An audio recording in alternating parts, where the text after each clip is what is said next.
So David, looks like we're about to kick this one off again. Now we're playing Aftermath. It's a domination game mode again. And so why don't we talk a little bit about the map as we kick it off? You just call me David. I called you David. I'm going to call you Mike.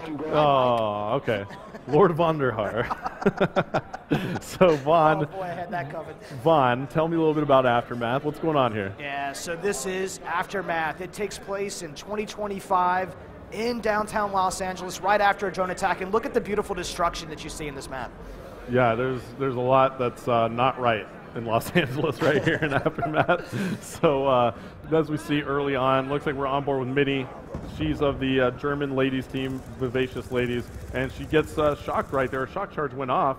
Let's see what goes down right here, this B flag. Take a look at this mini-map. Oh boy, look at this is chaos in the center here. Yeah, so tell me a little bit about this B flag positioning here on Aftermath. Well, where else would you put the B flag but in the dead center of the map in the most crazy place you can, right? Yeah, right. Yeah, and we see a care package now coming in for the Europeans. That's going to get dropped off. Why don't we take a look and see who's going to grab that? We're on board with Minnie, and she looks like she's making a move for it. Yes, she is, but her teammate comes in and swoops it up. So let's see here. Oh, there it is. There's the War Machine. I was hoping this would come out. This is really one of those fun weapon-based score streaks that we have in Call of Duty Black Ops. Yeah, this thing is absolutely devastating. The War Machine is a pretty much just a ridiculous launcher. It's so powerful as we see Kitty Cat getting taken out, but she spawns back in and she has it again. She picked up a flurry of kills right there, and she was clearing out that B flag. And let's take a look here.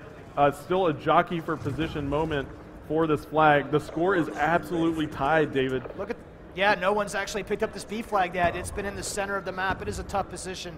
You'd like to see some smoke. You'd like to see some guys pushed up a little harder to keep these guys from taking this flag. And there you have it. There goes that War Machine. Kitty Cat used up all the rounds in it, so it's gone.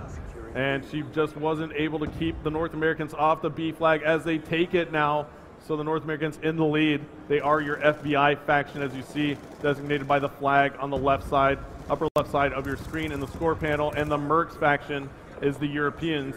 They are there on this B flag now. Look at that capture progress bar. She might grab this flag. Yep, absolutely. Great teamwork right there by the Europeans to get that flag back. But Merc comes in and smokes a few. Let's take a look at the map. Oh, well, actually, it looks like the Europeans do have some pretty good map control now. We'll jump back on board with the Americans. We'll jump on board with Merc, who's making a move for that flag. He gets taken out, and now Merc spawns back in. And he's packing lightweight, cold-blooded, and extreme conditioning.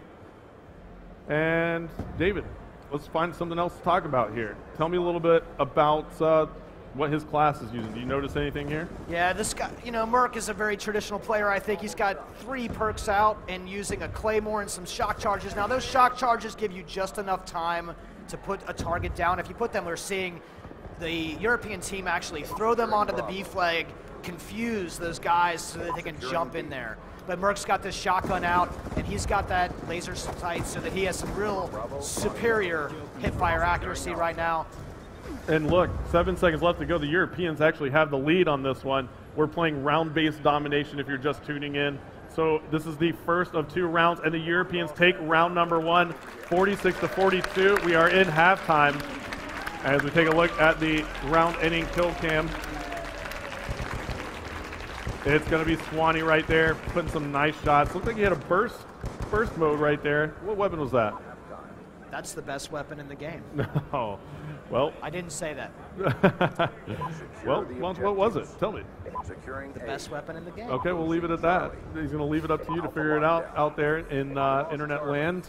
So now we see we're in round number 2 here on this domination aftermath. 3 minutes left in the round. The 3-minute round is what we're playing, and it looks like the North Americans go immediately for that B flag, and they do pick it up. So score carried over, 49-50 now to 48. Score carried over after round 1, and we flip spawns. Yeah, so now that we've got these flip spawns, we're going to see where these teammates set up. They're not facing the same direction. The flank routes are not going to be the same for them, and so they're going to relearn their positions and figure out what to do in this scenario to hold down both that A and B flag. Yeah, I'm actually going to take the perk icons off now, and let's go ahead and take a look here on the team for the Europeans. We'll swap over to Gunshi, who was really hot earlier. Now Gunshi has the R870. That seems to be the most popular shotgun with these guys. What makes that their choice right now? What would you say? It does a lot of damage. It does do a lot of damage. This is really a classic style shotgun. The semi-auto, the pump, thinking, just look at those shells on the side of the thing. The thing is absolutely beautiful. The Treyarch weapons team is some of the best in the world. You can see their work coming through right here. Yeah, absolutely. I'll scroll around. Let's take a look at some of the weapons here.